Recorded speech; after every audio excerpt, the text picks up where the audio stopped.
Derrière son comptoir, Marcel Gagnon, 77 ans, descendant du fondateur de la quincaillerie familiale indépendante, calcule à la main et remplit encore les factures en copie carbone. Là, trompez-vous pas, là. Cet anachronisme administratif à l'ère du numérique ne semble nullement un handicap pour l'efficacité et la santé de l'entreprise. Tu sais, des fois, là, c'est toujours la bonne vieille méthode qui va bien.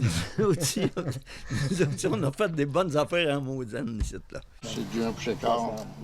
Faute de relève, la famille Gagnon s'était résignée en 2024 à mettre la clé sous la porte. Or, un repreneur retraité du monde syndical, natif du village voisin, a offert de racheter, même s'il ne connaissait rien à la rénovation. Lui, le moment venu, aurait de la relève. Ma priorité, là, c'était bien entendu que ça ne ferme pas, que ça reste ouvert.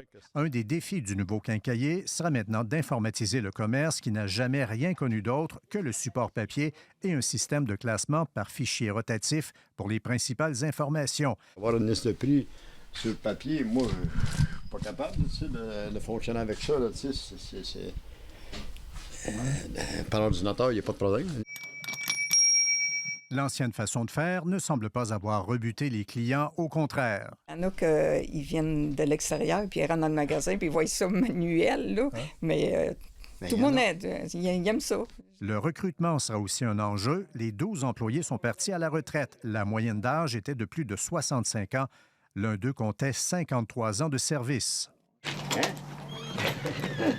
C'est assez particulier en vertu d'une entente conclue à l'époque entre le grand-père Gagnon et le grand-père Barry. Ici, dans le village, le premier qui vendait devait offrir son bien à l'autre.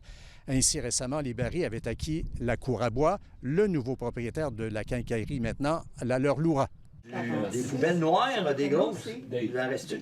Le commerce subira une cure de rajeunissement, certes, mais en conservant autant que possible le cachet qu'on lui connaît, assure le nouveau propriétaire.